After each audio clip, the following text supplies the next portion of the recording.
นึกน้องปีพบโลกโดยโปเป็นโดยเพียบออฟจ้าหนึ่งเพียบเนื้อหอดบุรุษมันเนชโมโนเอ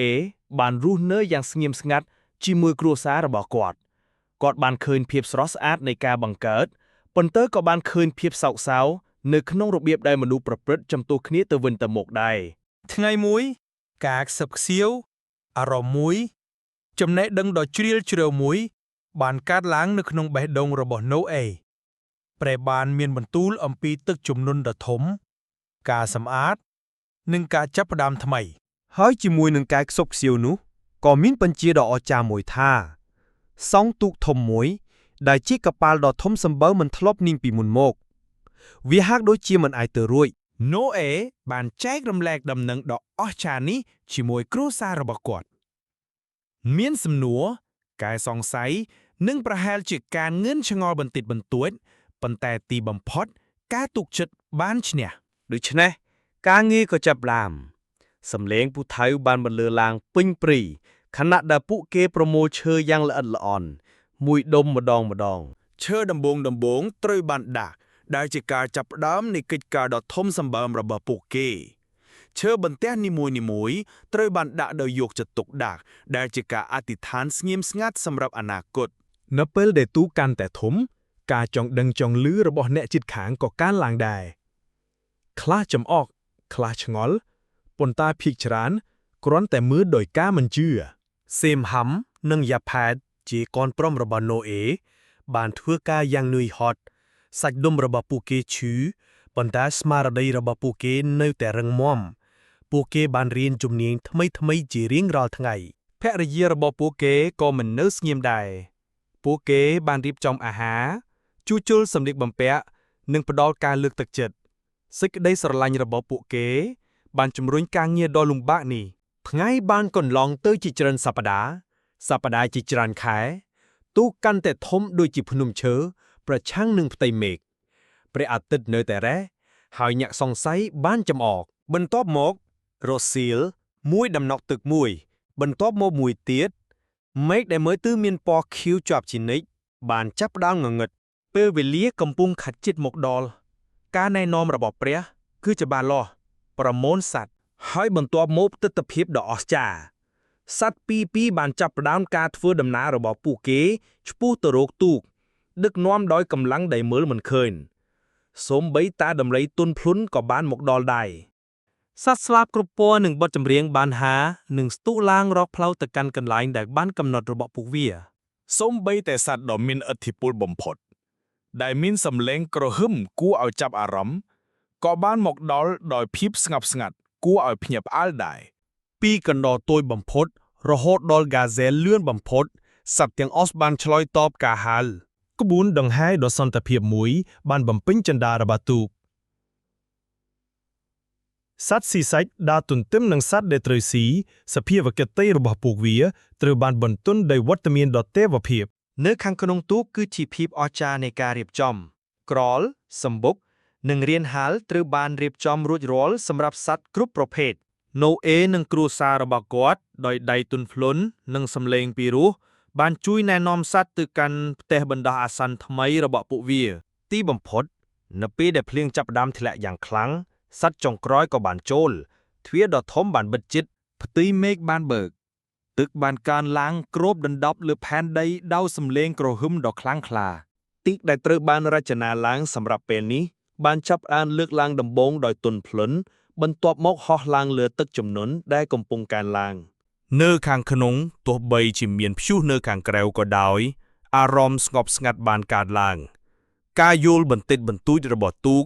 បានធ្វើឲ្យសត្វទាំងនោះស្ងប់ស្ងាត់ថ្ងៃបានកន្លងទៅជាច្រើនសប្តាហ៍កន្លងទៅជាច្រើនខែជីវិតនៅលើទូកបានចូលទៅក្នុងអារម្មណ៍មួយពេលកន្លងយូរទៅក៏បានคล้ายជាទម្លាប់រីករាយការងារលំបាកនៅតែបន្តការសម្អាតការថែទាំនិងការយកចិត្តទុកដាក់ចំពោះសត្វជាច្រើនគឺជាកិច្ចការដ៏ជាប់លាប់ប៉ុន្តែពួកគេបានធ្វើវាដោយការឧស្សាហ៍ព្យាយាមក្នុងចំណោមការងារមានពេលនៃសេចក្តីរីករាយដ៏បរិសុទ្ធការប៉ះទង្គិចលេងសើចពីសត្វកវែងការស្រែកពីកូនតោ នៅពេលល្ងាច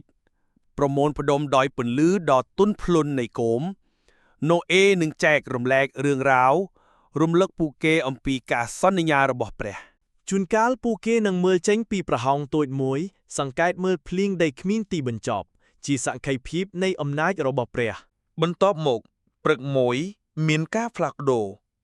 សំឡេងភ្លៀងដ៏គ្មានមេត្តាបានថយចុះមកត្រឹមសំឡេងខ្សឹបខ្សៀវទូកបានចុះចតបន្តិចម្ដងណូអេបានបញ្ជូនក្អែកមួយបន្ទាប់មកព្រាបមួយ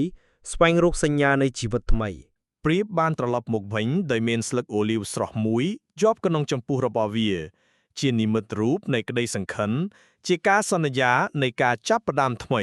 ទីបំផុតទូកបានចុះចតនៅលើភ្នំអារ៉ារ៉ាត់ដែលជាការចុះចតដ៏អស្ចារ្យ មួយថ្ងៃហើយមួយថ្ងៃទៀតទឹកបានស្រកចូលបន្ថែមទៀតបង្ហាញពីពិភពលោកដែលត្រូវបានលាងសម្អាត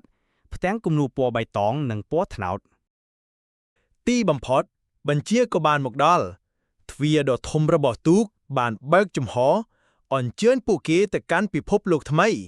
សត្វទាំងនោះប្រកបដោយភាពសាទរនិងពោរពេញដោយជីវិតបានហូរចេញទៅក្នុងខ្យល់អាកាសបរិសុទ្ធដែលជាទីបញ្ចប់នៃការធ្វើដំណើររបស់ពួកវា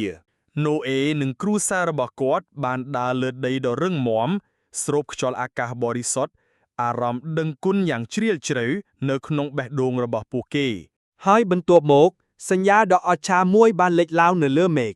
ឥន្ធនូដ៏រស់រវើកជាការសន្យាពីព្រះថានឹងមិនជន់លិចផែនដីទៀតឡើយ ក្នុងសកម្មភាពនៃការដឹងគុណយ៉ាងជ្រាលជ្រៅណូអេបានសង់អាសនៈមួយហើយថ្វាយអំណរគុណដល់ព្រះពួកគេបានចាប់ផ្ដើមរុករកផ្ទះថ្មីរបស់ពួកគេដោយងឿងឆ្ងល់ចំពោះភាពស្រស់ស្អាតដែលមិនទាន់ត្រូវបានប៉ះពាល់នៃផែនដីដែលត្រូវបានស្ដារឡើងវិញដោយការខិតខំប្រឹងប្រែងពួកគេបានចាប់ផ្ដើមសាបប្រុសក្របពូជដោយដាក់គ្រឹះសម្រាប់ការចាប់ផ្ដើមថ្មី ពួកគេបានចាប់ផ្ដើមសាងសង់ផ្ទះថ្មីៗសាមញ្ញនិងរឹងមាំពោរពេញដោយភាពកក់ក្ដៅនៃគ្រួសារ កុមារបានសាច់នឹងលេងនៅក្នុងពន្លឺថ្ងៃសំឡេងរីករាយរបស់ពួកគេបានបន្លឺឡើងពេញពិភពលោកដែលត្រូវបានស្ដារឡើងវិញ ផែនដីបានផ្ដល់ទិន្នផលរបស់វាដែលជាការតបស្នងសម្រាប់ការងាររបស់ពួកគេការប្រមូលផលដំបូងបាននាំមកនូវក្តីរីករាយយ៉ាងខ្លាំង ពួកគេបានប្រមូលផ្ដុំគ្នាសម្រាប់អាហារដោយចែករំលែកផ្លែឈើនៃការងាររបស់ពួកគេដឹងគុណចំពោះពរជ័យដ៏សាមញ្ញគ្រប់យ៉ាង ការធ្វើដំណើរបានបង្រៀនពួកគេនូវមេរៀនដ៏មានតម្លៃអំពីជំនឿការតស៊ូនិងការពេញចិត្តយ៉ាងជ្រាលជ្រៅនៃការងារលំបាក ទោះបីជាសត្វបានរីករាលដាលពេញដីក៏ដោយណូអេនិងគ្រួសាររបស់គាត់នៅតែបន្តថែទាំពួកវាដោយចិញ្ចឹមតុល្យភាពនៃធម្មជាតិ ទូកឈរជាសក្ខីភាពស្ងៀមស្ងាត់នៃការធ្វើដំណើរដ៏អស្ចារ្យរបស់ពួកគេជាការរំលឹកពីអ្វីដែលជំនឿនិងការងារលំបាកអាចសម្រេចបាន ហើយនៅពេលដែលចំនួនរីកចម្រើនរឿងរ៉ាវរបស់ណូអេទូកនិងផែនដីដែលត្រូវបានស្ដារឡើងវិញត្រូវបានបន្តពីមួយចំនួនទៅមួយចំនួនជាសាច់រឿងនៃក្តីសង្ឃឹមនិងភាពធន់ ពិភពលោកបានរីកចម្រើនជាសក្ខីភាពនៃសេចក្តីស្រឡាញ់ដ៏ស្ថិតស្ថេររបស់ព្រះនិងការឧស្សាហ៍ព្យាយាមរបស់ណូអេនិងគ្រួសាររបស់គាត់ ពីកិច្ចការដ៏ធំបំផុតរហូតដល់ទង្វើដ៏ទួចបំផុតនៃសេចក្តីសប្បុរសពួកគេបានរកឃើញក្តីអំណរក្នុងពេលដ៏សាមញ្ញដ៏ដឹងថាការងារលំបាកនិងការយកចិត្តទុកដាក់ពិតជាធ្វើឲ្យជីវិតមានន័យ សូមចុច Subscribe ដើម្បីទទួលបានវីដេអូថ្មីៗបន្តទៀតសូមព្រះប្រទានពរ